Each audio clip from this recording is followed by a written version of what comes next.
आज आपण भूगोलच्या तिसऱ्या धड्याचे, ज्याचं नाव आहे आर्द्रता व ढग, या धड्याचे आपण प्रश्न सोडविणार आहोत. एकूण यामध्ये 46 प्रश्न आहेत. त्यामुळे तुम्ही तुमच्याकडे 1 ते 46 हे क्रमांक टाकून घ्या आणि लगेच आपण उत्तर जे आहेत ते चेक करणार आहोत. सुरुवातीला आपण नेहमीप्रमाणे मागील काही वर्षांमध्ये या परीक्षेमध्ये जे प्रश्न विचारलेले आहेत त्या प्रश्नांचा आपण आढावा घेऊया आणि त्यानंतर सराव प्रश्न सोडविण्यासाठी आपण सुरुवात करूया. 2023ला म्हणजे चालू वर्षी हा एक प्रश्न विचारलेला होता बघा. 1 घनमीटर हवेची निरपेक्ष आर्द्रता 20 ग्रॅम मिली असून बाष्पधारण क्षमता 30 ग्रॅम मिली आहे, तर या हवेची सापेक्ष आर्द्रता किती? हा प्रश्न चालू वर्षी विचारलेला होता. पर्याय बघा 60.66, 60.66%, 200%, 150% आणि 66.66%. तर या प्रश्नाचे जे अचूक उत्तर आहे ते आहे 66.66%. आणि ही जी आर्द्रता आहे ही काढतात कशी? आपल्या पुस्तकामध्ये याचे सूत्र जे आहे ते दिलेलं आहे बघा. या ठिकाणी तुमच्या माहितीसाठी देतोय. सापेक्ष आर्द्रता टक्केवारीमध्ये काढायची असते, बरोबर निरपेक्ष आर्द्रता छेदामध्ये किंवा भागिले बाष्पधारण क्षमता, आणि जे काही त्यांचं असेल म्हणजे निरपेक्ष आर्द्रता या ठिकाणी किती आहे 20 आहे आणि बाष्पधारण क्षमता किती आहे तर 30 ग्रॅम मिली आहे, तर 20 भागिले 30 गुणिले 100 याचं जर तुम्ही कॅल्क्युलेशन केलं तर ते येते 66.66%. या पद्धतीनं ही काढायची असते.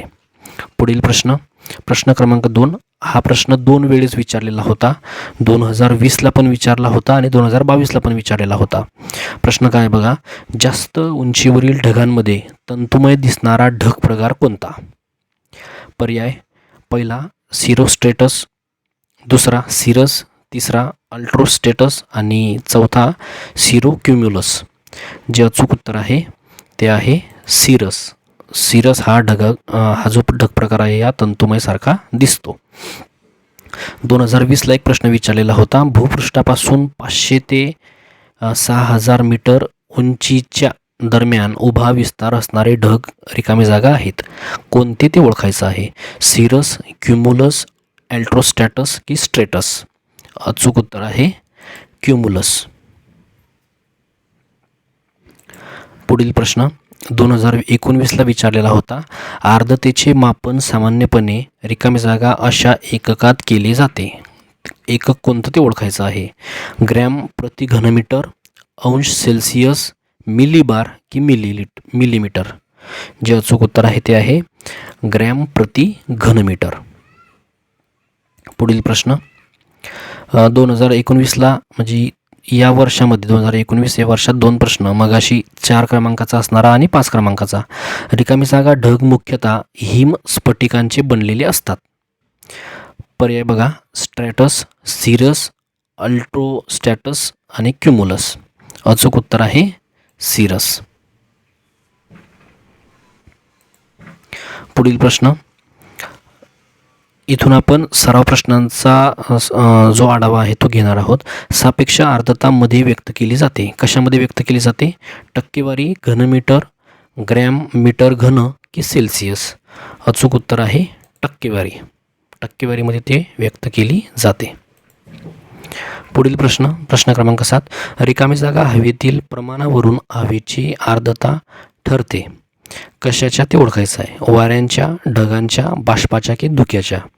अचूक उत्तर आहे बाष्पाच्या. बाष्पाच्या हवेतील प्रमाणावरून हवेची आर्द्रता ठरवितात.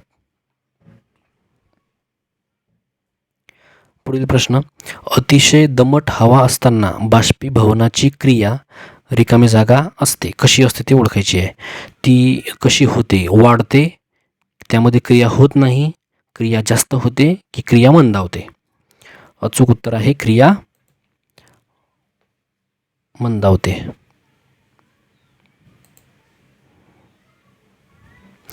पुढील प्रश्न क्रमांक 9. बाष्प संपृक्त स्थिती म्हणजे काय ते ओळखायचं आहे. पर्याय पहिला तापमान बदल होऊन क्षमता व त्याचे प्रमाण नसणे म्हणजेच बाष्प संपृक्त स्थिती. दुसरा पर्याय बाष्पधारणा विशिष्ट तापमानास सममूल्यावर येणे. तिसरा पर्याय बाष्पयुक्त हवामानामध्ये हवेची आर्द्रता मिसळणे. आणि चौथा पर्याय एका विशिष्ट तापमानास हवेची बाष्पधारण क्षमता व बाष्पाचे प्रमाण सारखे असणे. बाष्प संपृक्त स्थिती म्हणजे या 4 पर्यायापैकी एक पर्याय आपल्याला निवडायचा आहे. 4 पर्याय बघितल्यानंतर लक्षात येते की पर्याय क्रमांक 4 म्हणजेच एका विशिष्ट तापमानास हवेची बाष्पधारण क्षमता व बाष्पाचे प्रमाण सारखे असणे म्हणजे बाष्प संपृक्त स्थिती. पुढील प्रश्न, ढगांची निर्मिती कोणत्या क्रियेमुळे होते? बाष्पोत्सर्जन, बाष्पीभवन, सांद्रीभवन की प्रतिरोध वारे? अचूक जे उत्तर आहे ते आहे सांद्रीभवन. सांद्रीभवनामुळे ढगांची निर्मिती होते.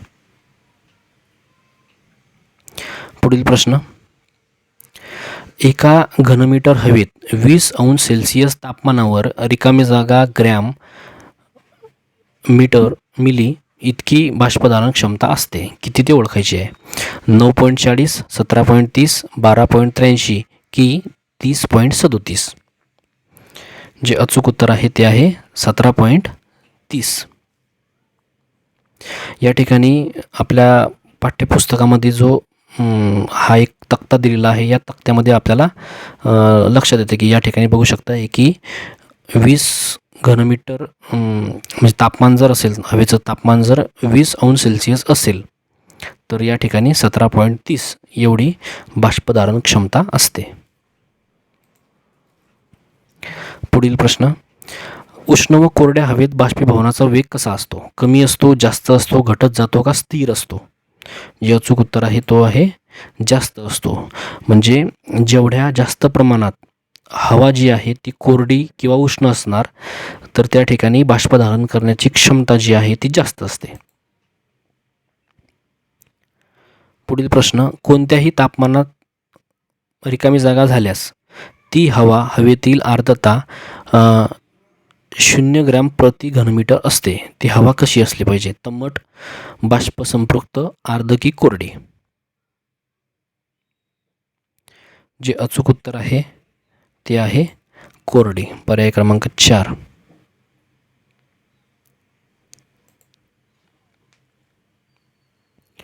पुढील प्रश्न, हवेचे तापमान कमी झाल्यास रिकामी जागा क्षमता कमी होत जाते. कुठली क्षमता कमी होते? सांद्रीभवनाची, बाष्पधारणाची, निराभवनाची की अंतर्भवनाची? अचूक जे उत्तर आहे ते आहे बाष्पधारण. हवेचं तापमान कमी झालं म्हणजे ती जेवढी हवा जास्त प्रमाणात थंड होत जाणार तेवढी त्याची बाष्पधारणाची क्षमता जी आहे ती कमी कमी होत जाणार. आणि याच्या उलट हवेचं तापमान वाढलं की बाष्पधारण क्षमता जी आहे ती वाढत जाते. पुढील प्रश्न क्रमांक 15, सांद्रीभवनाचे जमिनीपासून उंचावरील रूप म्हणजे काय? दव, ढग, दहिवर की धुके? अचूक उत्तर आहे ढग.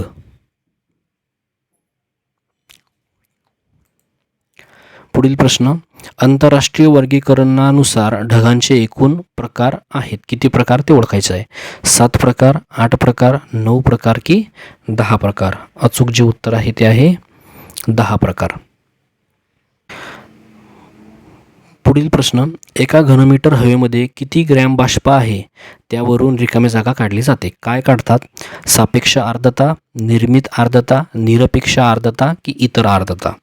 अचूक जे उत्तर आहे ते आहे निरपेक्ष आर्द्रता.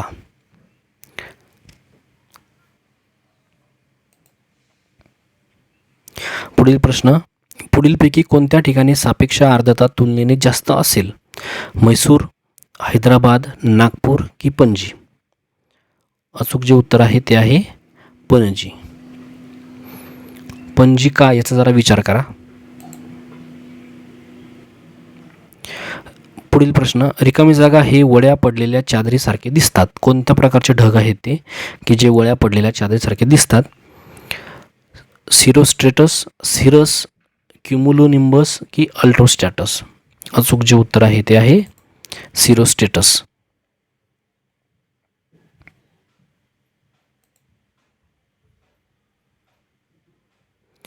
प्रश्न क्रमांक 21, पाण्याचे बाष्पात रूपांतर होण्याची प्रक्रिया म्हणजे? रिकामी जागा होय. सांद्रीभवन, बाष्पीभवन, उत्कलन की द्रवीभवन? अचूक जे उत्तर आहे ते आहे बाष्पीभवन.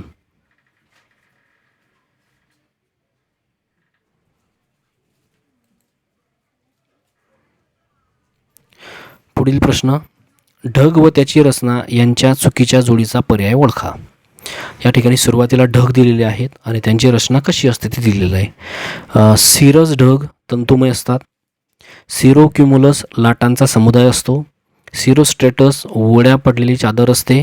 आणि पर्याय क्रमांक 4 यापैकी नाही.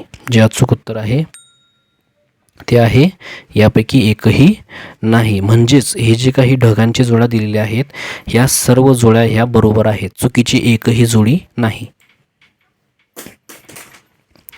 प्रश्न क्रमांक 23, सांद्रीभवनाचे जमिनीलगतचे रूप म्हणजे काय? धुके, ढग, आर्द्रता की शुष्कता? अचूक उत्तर आहे धुके.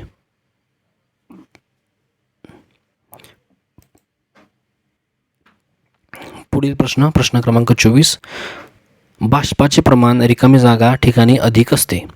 मध्य उंचीवर, जमिनीलगत, अति उंचीवर की पाण्यावर? अचूक जे उत्तर आहे ते आहे जमिनीलगत बाष्पांचं प्रमाण हे अधिक असते. जसजसं आपण जमिनीपासून उंच जात जाऊ तसतसं त्याचं प्रमाण कमी कमी होत जाते. प्रश्न क्रमांक 25, सर्वाधिक वायुभार पुढीलपैकी कोणत्या ठिकाणी असतो? समुद्र किनाऱ्यावर, पर्वत उतारावर, पर्वत माथ्यावर की पठारावर? अचूक जे उत्तर आहे ते आहे समुद्र किनाऱ्यावर. प्रश्न क्रमांक 26, मध्यम उंचीवरील ढग पांढऱ्या रंगाचे असून त्यात रिकामी जागा रंगाच्या छटा असतात.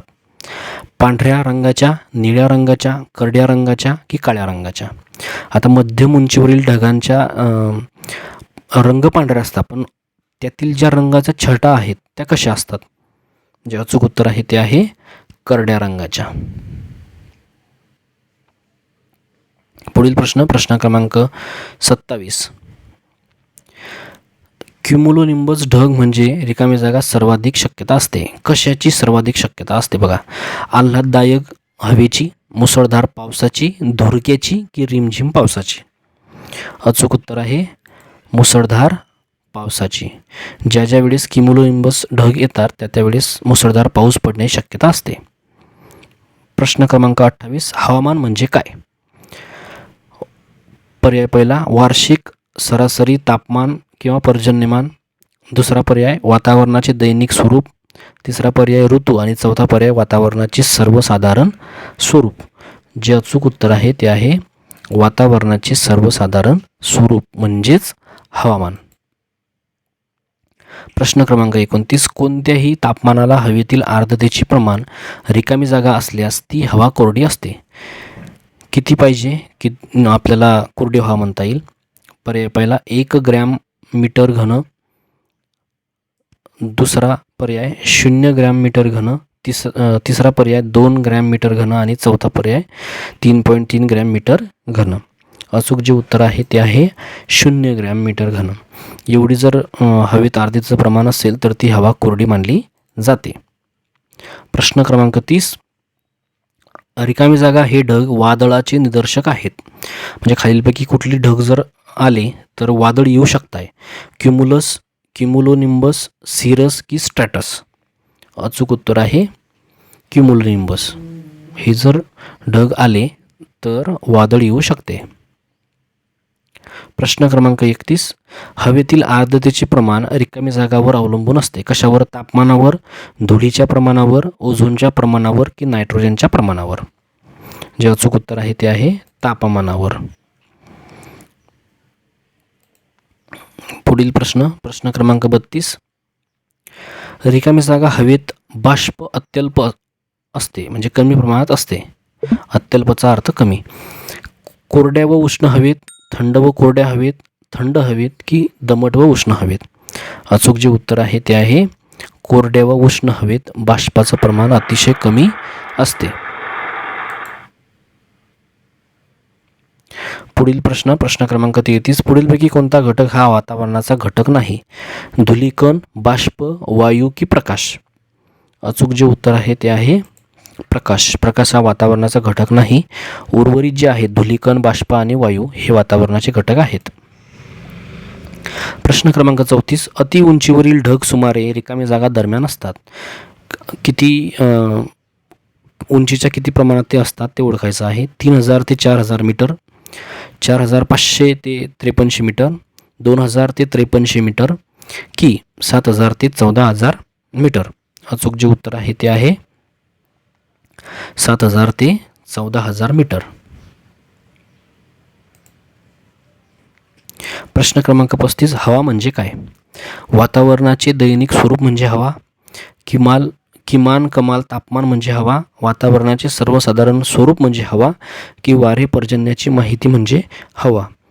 अचूक जो पर्याय आहे तो आहे वातावरणाचे दैनिक स्वरूप म्हणजे हवा. पुढील प्रश्न क्रमांक 36. रिकामी जागा हा घटक वातावरणात अदृश्य स्थितीत असतो. ढग, बाष्प, पाऊस की झाड? अचूक जे उत्तर आहे ते आहे बाष्प. बाष्प हा घटक वातावरणात अदृश्य स्थितीत असतो.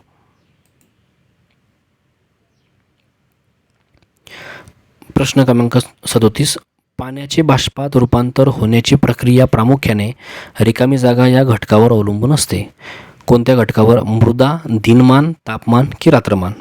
अचूक जे उत्तर आहे ते आहे तापमान. तापमानावरती ते अवलंबून असते.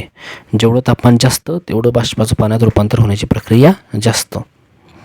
प्रश्न क्रमांक 38. आकाशात रिकामी जागा ढग जमले तर हवेतील उष्णता अधिक वाढते. कोणते ढग? ताजे ढग, पांढरे ढग, काळे ढग की थंड ढग? अचूक उत्तर आहे काळे ढग. काळे ढग जर जमले तर हवेतील उष्णता मोठ्या प्रमाणात वाढते. प्रश्न क्रमांक 39. विषुववृत्तीय प्रदेशात हवेची आर्द्रता रिकामी जागा असते. कशी असते? कमी, अस्थिर, जास्त की अनिश्चित? अचूक उत्तर आहे जास्त असते. पुढील प्रश्न क्रमांक 40.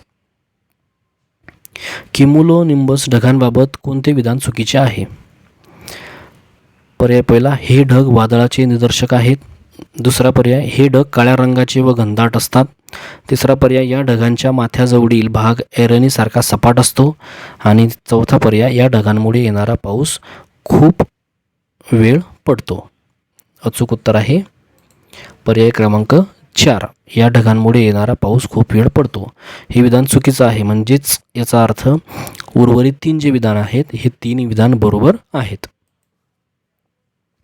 प्रश्न क्रमांक 41. पाण्याचे बाष्पात रूपांतर होण्याची प्रक्रिया म्हणजे काय? बाष्पीभवन, बाष्पोत्सर्जन, द्रवीकरण की सांद्रीभवन? अचूक उत्तर आहे सांद्रीभवन. पाण्याचं बाष्पात रूपांतर होणं म्हणजेच त्याला सांद्रीभवन असं म्हणतात. प्रश्न क्रमांक 42. रिकामी जागामुळे वातावरणात जास्त उंचीवर सूक्ष्म जलकण व हिमकण हवेत तरंगत असतात. कशामुळे? सांद्रीभवनामुळे, बाष्पधारणेमुळे, निरपेक्ष आर्द्रतेमुळे की सापेक्ष आर्द्रतेमुळे? अचूक उत्तर आहे सांद्रीभवनामुळे.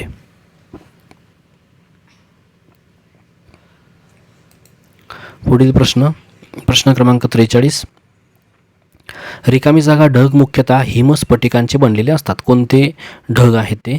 अति जास्त उंचीवरील, जास्त उंचीवरील, मध्यम उंचीवरील की कमी उंचीवरील? अचूक जो पर्याय आहे तो आहे जास्त उंचीवरील. जे ढग आहेत ते मुख्यतः हिमस्फटिकांचे बनलेले असतात. प्रश्न क्रमांक 44. रिकामी जागा ढगांचे अस्तित्व आल्हाददायक हवा दर्शविते. स्ट्रेटस, क्युमुलोनिंबस, क्युमुलस की सिरस? अचूक उत्तर आहे क्युमुलस. ढगांचे अस्तित्व आल्हाददायक हवा दर्शवते. प्रश्न क्रमांक 45. पुढीलपैकी कोणते चिन्ह ढगाळ वातावरणाची स्थिती दाखवते? या ठिकाणी तुम्ही चित्र जे आहे ते बघू शकताय. बघा, पहिलं चित्र, दुसरं चित्र, तिसरं चित्र की चौथं चित्र? ढगाळ वातावरण कोणत्या ठिकाणी आहे? पहिलं चित्र बघा, या ठिकाणी सूर्योदय आहे, म्हणजे हे असू शकते का? विचार करा. दुसरं बघा, थोडेसे ढग आलेले आहेत आणि पाठीमागच्या बाजूला सूर्यसुद्धा आहे. त्यानंतर तिसरं जे चित्र आहे त्यामध्ये काळे ढग आहेत आणि थोड्या प्रमाणात पाऊस जे आहे ते पडते आहे. आणि चौथं जे ढग आहेत त्या ढगामध्ये अतिशय कमी प्रमाणात ढग जे आहेत ते दिसत आहेत. तर जे अचूक उत्तर आहे ते आहे पर्याय क्रमांक 2. या ठिकाणी असणारे जे ढग आहेत हे ढगाळ वातावरण दाखवत आहे, या ठिकाणी दाखवत नाही. शेवटचा प्रश्न क्रमांक 46. कमी उंचीवरील ढग रिकामी जागा असतात. कसे असतात? मोठे, लहान, तंतुमय की लाटांसारखे? अचूक जे आहे ते आहे लहान उंचीवरील कमी उंचीवरील ढग हे मोठे असतात. यामध्ये आपण एकूण 46 प्रश्न सोडविलेत. तुम्हाला किती प्रश्न बरोबर आलेत ते कमेंट करून नक्की कळवा. भेटूया पुढील व्हिडिओमध्ये.